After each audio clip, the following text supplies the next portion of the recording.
tout le monde! Aujourd'hui, petite vidéo où je vais vous parler non pas d'appareil photo, mais bien d'Alice au Pays des Merveilles. Il y a quand même un petit lien entre les deux, je vous explique ça tout de suite. C'est parti! Comme vous pouvez le constater juste ici, je suis très fan d'Alice au Pays des Merveilles et c'est pour ça qu'aujourd'hui je vais vous présenter quelques ouvrages que j'ai dans ma bibliothèque qui pour moi sont assez intéressants. Je vais pas forcément vous montrer que des versions classiques. Et d'abord, pourquoi Alice au Pays des Merveilles? Et bien ça c'est une excellente question à laquelle j'ai pas de réponse. Je ne sais pas ce qui s'est passé dans mon enfance pour que j'aime autant ce titre, dans presque toutes ces adaptations, mais j'aime Alice au Pays des Merveilles et ça me changera visiblement jamais. Pourquoi je vous dis qu'il y a un lien entre Alice au Pays des Merveilles et les appareils photo? C'est tout simplement que Lewis Carroll, donc l'auteur de Alice au Pays des Merveilles, était non seulement professeur de mathématiques à Oxford, mais également photographe. C'est d'ailleurs comme ça qu'il a rencontré Alice Liddell, qui était la fille du doyen de l'université donc de Oxford, et qu'il a commencé donc à la prendre en photo et qui lui a écrit cette fameuse histoire. Si vous connaissez un petit peu l'histoire, vous saurez que chaque personnage représente un membre de la famille ou de l'entourage proche d'Alice. Lewis Carroll est également représenté dans ce livre via le dodo. Je ne sais pas si vous le voyez correctement ici, je vous le montrerai un peu plus en détail. À savoir que la première version d'Alice au Pays des Merveilles s'appelait Les Aventures d'Alice sous la Terre. Ici vous en avez une version donc, qui a été traduite en français, c'est la version qui a été donnée à Alice en 1864. Par la suite, en 1865, le livre a été édité et les dessins de John Tyniel sont venus illustrer l'histoire. Dans celui-ci, vous allez avoir les dessins originaux de Lewis Carroll qui ne savait pas vraiment bien dessiner.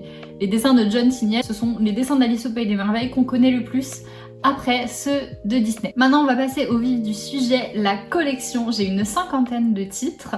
Je ne vais pas vous présenter les 50 aujourd'hui, j'en ai fait une petite sélection de titres qui peuvent être intéressants à vous montrer. Et on va commencer d'abord par le premier que j'ai acheté et qui a fait que j'ai commencé ma collection avec celui-ci. C'est donc cet exemplaire de Alice Adventure in Wonderland aux éditions Puffin Show, qui est une édition anglaise qui a une découpe assez particulière, comme si c'était un grimoire, avec évidemment les dessins de John Tyniel à l'intérieur. C'est la première édition que j'ai achetée. Je l'ai achetée à cause de une youtubeuse qui malheureusement ne fait plus de vidéos aujourd'hui, il me semble que c'est Laura Nozor. Je mettrai son compte Instagram car elle est toujours active sur Instagram aujourd'hui, mais c'est à cause d'elle car elle avait acheté la version de Peter Pan et je me suis empressée de m'acheter celle de Alice au Pays des Merveilles.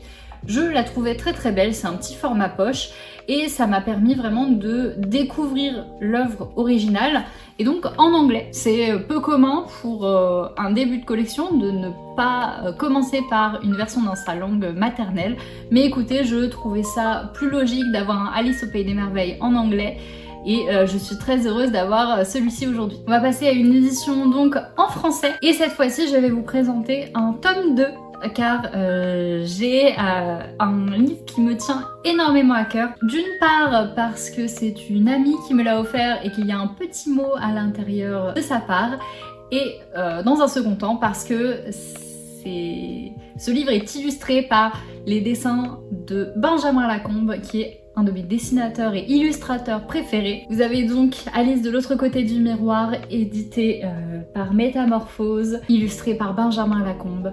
Encore une fois, texte original, mais donc la deuxième partie de l'histoire, Alice de l'autre côté du miroir. J'ai le tome 1 également, mais voilà, je voulais vous présenter celui-ci car on a tendance à oublier cette partie de l'histoire. Comme je vous ai dit, il est magnifiquement illustré et j'ai mon petit mot de ma petite Astrid et de son chéri. Je suis très heureuse de l'avoir. Ça c'est un petit bijou de ma collection hein, parce que déjà j'aime énormément ce livre, mais en plus il est signé par une amie. Restons dans les choses qui font chaud au cœur.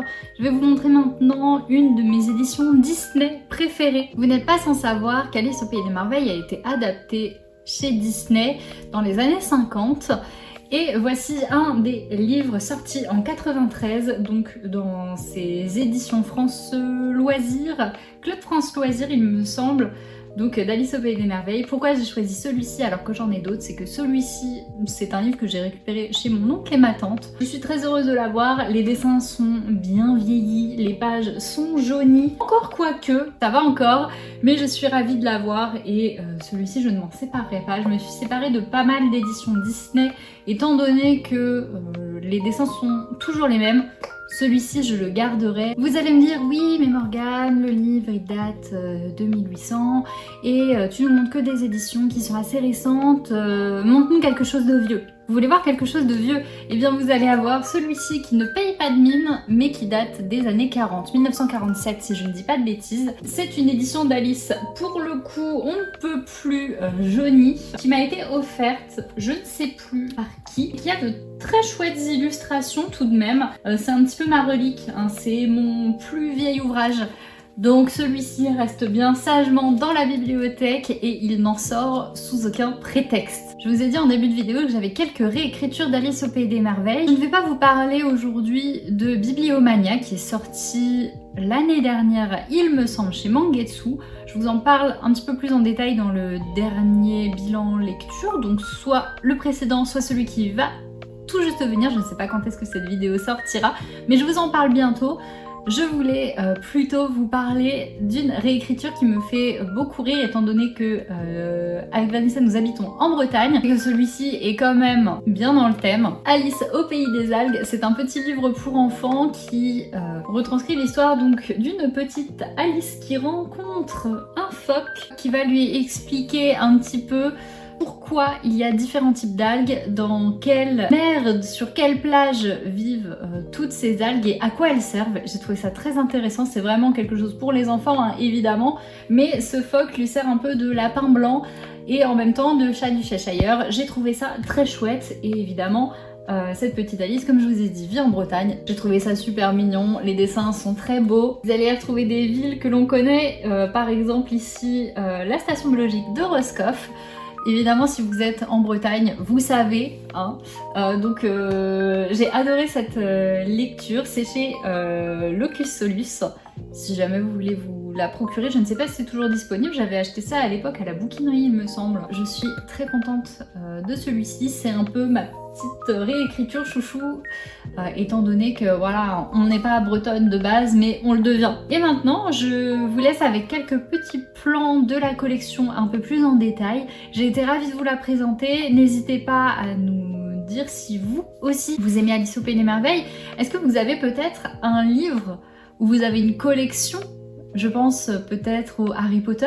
Donc n'hésitez pas à nous dire tout ça en commentaire. J'ai été ravie de vous présenter tout ça et on se retrouve bientôt pour une prochaine vidéo. Salut!